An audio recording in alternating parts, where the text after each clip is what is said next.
In 2011, Rocksteady released Batman Arkham City, a game that didn't just redefine the superhero genre, but cemented itself as one of the greatest video games ever made. It took the tightly crafted linear design of Arkham Asylum and expanded it into a densely packed section of Gotham City, filled with iconic landmarks and a wide array of side missions, from stopping random acts of violence to solving a series of connected murders, destroying drug caches, tracking a mysterious stalker, and of course everyone's favorite, collecting Riddler trophies. No, God! The combat and movement systems didn't see many changes, as there wasn't anything that needed to be. Arkham Asylum had nearly perfected both the free-flow combat system and Predator gameplay. However, Arkham City still made notable improvements. Batman can now counter multiple enemies at once, performing additional special takedowns, and has an expanded arsenal of gadgets at his disposal. On top of everything, Arkham City delivered a story as bombastic as ever, expanding on Batman's rogues gallery with iconic villains missing from the previous game, like Two-Face, Catwoman, the Penguin, and Mr. Freeze.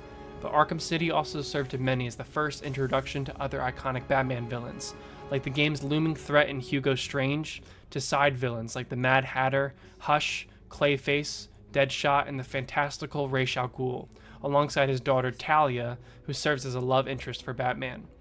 Of course, no Arkham game would be complete without the return of the Joker, who is the main villain for the second game in a row, as well as the return of Harley Quinn, Poison Ivy, and Bane, although their roles are smaller in the sequel to make room for the massive lineup of new villains, some of whom I haven't even mentioned. Arkham City was everything that fans could have asked for and more. With the game teasing a sequel, it was no secret that Rocksteady would continue the series and turn the Arkham games into a definitive trilogy. However, for the final installment in the series, Rocksteady aimed to create the definitive Batman experience, taking 4 years to develop a game exclusively for the next generation of consoles. To capitalize on Arkham City's success as soon as possible, Warner Bros. Handed the Arkham license to WB Montreal, tasking them with creating another Batman entry within the next 2 years. Upon its release in 2013, Arkham Origins became the definition of a mixed bag, as it was burdened with the reputation of just being an average game. Many dismissed it as a soulless cash grab that was a carbon copy of its predecessor, with recycled animations, a reused open world, and the third Arkham game in a row to feature the Joker as the main villain. The game had even marketed the Black Mask as the central antagonist, with the launch trailer not showing a single clip of the Joker. Yet to the disappointment of many fans, Arkham Origins probably featured the most Joker screen time out of any of the Arkham games. That was until Arkham Knight came out. Take me on home to the asylum. 11 years after its release, both Rocksteady and Warner Bros. Seem eager for fans to forget Arkham Origins ever existed. But after the disappointing launches of Gotham Knights and Suicide Squad, along with the 10-year anniversary of Arkham Knight on the horizon, I think there's never been a better time to return to Arkham Origins and see if it's as bad as everybody made it out to be on release. Right off the bat, I want to address the major criticisms lobbed at Arkham Origins. The most prominent one being that the game is an identical copy of Arkham City. I won't lie, Arkham Origins borrows a lot from Arkham City, mainly in the gameplay loop. When looking at the 3 Rocksteady Batman games, each one feels distinct. Arkham Asylum is a linear cat and mouse game focused solely on story missions and collectibles. Arkham City introduced an open world design, incorporating side missions and tweaking traversal to make navigating Gotham more engaging. Then Arkham Knight took City's foundation and expanded it dramatically, with a map that was 5 times larger, incorporating buildings with grand vertical scale, and near supersonic traversal compared to the games that came before it. Arkham Knight also featured 18 side missions when including the DLC, and the biggest shift to the gameplay loop came with the introduction of the Batmobile, which became integrated into nearly every aspect of the game. This leaves Arkham Origins feeling like the odd one out, as it doesn't do much to set itself apart in terms of gameplay, often coming across as more of Arkham City 2.0 than its own unique experience. But I have to ask, is this really such a bad thing? Arkham City is considered one of the greatest games ever made, with many calling it the perfect Batman experience. That being said, Arkham Origins does recycle a lot from City, most notably in the form of reused animations, similar and sometimes identical side missions, and of course the same combat system with minimum changes. There's not much left to say about the free-flow combat system that hasn't been covered in countless reviews of Arkham games. However, the only notable changes Arkham Origins brought were the addition of martial artists, enforcers, venom-powered enemies, and the shock gloves. While Arkham Origins had ninjas from the League of Assassins, they would attack with swords and were basically a reskinned version of thugs wielding knives. The martial artists bring a much needed change to the pace of combat, as occasionally when you attack them, they can just evade like the ninjas did in Arkham City, but they can also occasionally counter Batman's attacks, which forces the player to counter their counter. Martial artists will also implement several different attacks, with some that need 2 presses of the counter button, and others that require precise inputs to pull off.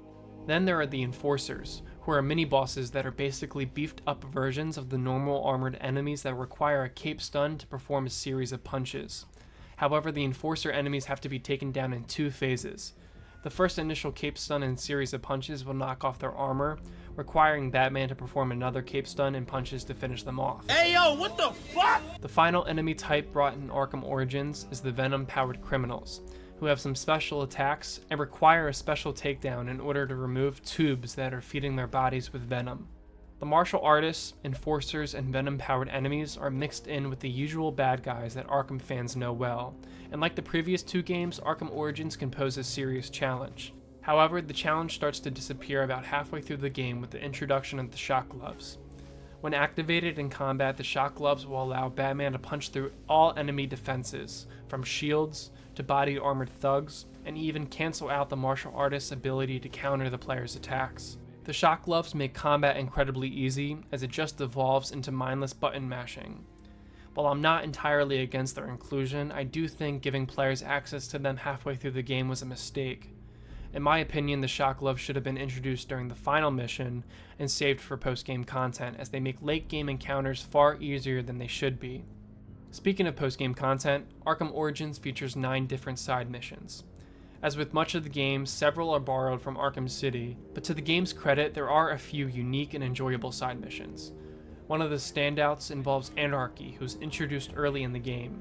Anarchy is a political activist, or more accurately, he's an anti-capitalist who is on a mission to rid Gotham of corruption.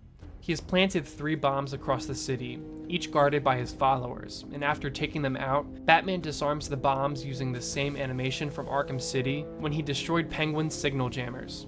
Once the bombs are disarmed, you face Anarchy at the courthouse in a 2-phase boss fight. In the first phase, you have to take down more of his followers, while dodging Molotov cocktails thrown by Anarchy himself. And then the second phase involves a direct fight with Anarchy, along with more of his followers. There's nothing particularly special about Anarchy in this fight, although he's immune to ground takedowns and has a standard health bar that you have to deplete throughout the encounter. Along with Anarchy, a few other side missions in Arkham Origins offer some interesting narrative elements. The Mad Hatter makes a return, and much like his appearance in Arkham City, he only has 1 mission, but to be fair, it's pretty entertaining. The mission borrows heavily from the Scarecrow encounters in Arkham Asylum, as you're transported into a twisted version of Wonderland that requires a lot of platforming. The Mad Hatter has kidnapped a girl who's naturally named Alice, and it's up to Batman to navigate through the surreal landscape before returning to the real world and taking out the Mad Hatter, rescuing the innocent girl that he kidnapped. I'll go into more detail in the story section of this video, but I would assume that you're already aware of the 8 assassins hired by Black Mask to take out Batman. 6 appear in the main story, while 2 are reserved for side missions. One of them, Deadshot, can be encountered after responding to an SOS beacon that starts off as a police sting operation. That is, until a helicopter is shot down, killing everybody on board. Through some detective work, you discover that Deadshot is the one responsible and has invited Batman to face him at the Gotham Bank. I personally really enjoyed Deadshot's boss fight, which is a Predator encounter. You'll need to sneak up on him multiple times as he has a health bar, while also being mindful of the armed thugs in the room, as well as Deadshot's ability to ricochet bullets off walls. My only complaint regarding the Deadshot side mission is that it felt a bit short. You investigate the helicopter crash, then immediately move on to taking down Deadshot. Despite that, his boss encounter for me was really engaging. The other assassin saved for a side mission is Shiva, a member of the League of Assassins. Her mission begins with Batman investigating the cries of a stranded baby, only to realize that it's a setup. Shiva appears and challenges him to a test, in which Batman is led to a location where a cop is strung up, hanging over a pool of electrified water. To save the officer, Batman first needs to deactivate electricity by destroying 2 power sources. After shutting down the first source, Batman is ambushed by ninjas from the League of Assassin, the same group of girls seen in Arkham City. He faces another ambush after disabling the second power source, and once the cop is freed, Batman must track down another officer who is being chased by Shiva. Following a blood trail, Batman discovers that the second cop is already dead and is ambushed by Shiva for a second time. She then instructs him to meet her at Wonder Tower for their final confrontation. In the lobby of Wonder Tower, Batman faces off against Shiva and several of her ninjas in a satisfying boss encounter. After defeating her, Batman allows Shiva to go free, concluding her side mission. Arkham Origins also features several cold cases that Batman can investigate. These are all murder cases where Batman uses detective vision to piece together clues and track down the killers. I also found these missions particularly enjoyable as they provided a break from the combat-heavy design of most other side missions. The variety of each case offered enough intrigue as I found myself fully engaged with each one. For the most part, that covers all of the narrative-driven side missions, with the rest being glorified fetch quests. Black Mass has several jug caches scattered across the city, which are literally lazy reskins of the Titan containers from the Bane side mission found in Arkham City. Similarly, Penguin has weapon caches that Barbara Gordon will task Batman with shutting down. And of course, it wouldn't be an Arkham game without some Riddler trophies to collect. Instead, in this game, he is called Enigma, and instead of Riddler trophies, you will be collecting data packs. For many, the side missions will be hit or miss. Personally, I enjoyed the narrative-driven missions, with the standouts being Anarchy and the detective cases. Unfortunately, the others like Deadshot and Shiva don't last long enough to make a lasting impact. The remaining side missions that lack any substantial story will feel similar to those who have played Arkham City. Arkham Origins also borrows heavily from Arkham City's map, using a remodeled version with many of the same landmarks, like the Ace Chemicals building, the courthouse, steel mill, and the museum. However, most of these locations have been completely overhauled. In Arkham City, many areas were dilapidated with roads missing and buildings collapsing, but in Arkham Origins, the streets and structures have been rebuilt, giving the impression of a functioning Gotham with everyday citizens. Both Arkham City and Arkham Origins are set during winter, but where Arkham City only had light flurries, Arkham Origins has heavy snowfall that blankets the streets and rooftops in a thick layer of snow. The story uses this as a reason to keep Gotham's citizens indoors, as they are sheltering in place from the Christmas storm. This choice frustrated some players who wanted to see cars and pedestrians populating the streets. However, that criticism never really resonated with me. Developing a living city with traffic and civilians would require a significant amount of resources, hardware requirements that the Xbox 360 and PlayStation 3 didn't have, and time that WB Montreal could not afford. It would also feel immersion-breaking to see Batman casually walking the streets alongside regular citizens, something that's more suited to Spider-Man than The Dark Knight. Arkham City's map was shaped like an upside-down horseshoe, with Wonder Tower blocking off the middle of the map. In Arkham Origins, this area is now fully accessible. However, there's a large building next to Wonder Tower that doesn't allow for roof access, forcing you to either go around it or cut through on foot. Origins not only includes the entire Arkham City map, but also adds a second island to the south, connected by a long bridge that most players dread to cross. The bridge takes a little less than 2 minutes to glide from one end to the other, which can halt the pacing of traversal when traveling between missions. But again, I never quite understood all the hate that the bridge gets when the game includes fast travel. If crossing the bridge feels tedious for you like it did for me, just use fast travel. And before anyone argues that a game shouldn't rely on fast travel, Arkham Origins doesn't. Sure, most players will use it instead of crossing the bridge, but the map and visual design of both islands are good enough to encourage in-game traversal. I've seen some reviews where people complain about the new island in the south, but I've never been able to relate to those criticisms either. First of all, the vibe is entirely different. You can tell this is a much wealthier part of Gotham, with several buildings taller than anything found in Arkham City. Some have mentioned a lack of memorable landmarks, and say that they often get lost in this area, but again, I don't see it. You've got the GCPD at the very bottom of the map, the Diamond District to the north, which is nothing but sweet eye candy, and to the east there's the Gotham Royal Hotel, this game's equivalent to Wonder Tower. You can't grapple to the top of the hotel, instead there's an entire mission where you work your way up from the inside. Finally, to the west you've got Lacey Towers as the only other recognizable landmark. Arkham Origins might have a fewer number of new, iconic landmarks compared to Arkham City, but the new island is also smaller, which made navigating it straightforward for me. Plus, the 1950s architectural design, along with the pristine condition of everything, gives the whole area a fresh and visually distinct feeling compared to the more rundown cityscapes of the previous game. When Arkham Origins launched in 2013, it was infamous for being poorly optimized for PC, but in 2024 the game runs smoothly for the most part. There are occasional frame dips when entering new interior areas or while gliding through the map, but overall the game maintains high frame rates. Additionally, most of the visuals and textures have aged pretty well, likely due to the comic book inspired graphics. However, the game's biggest visual drawback is its reliance on pre-rendered cutscenes. While previous Arkham games also used pre-rendered visuals, in Arkham City the transition between cutscenes and gameplay could sometimes be seamless. In contrast, Arkham Origins pre-rendered cinematics aim for an ultra-high cinematic quality, which makes them noticeably different from the gameplay and occasionally distracting.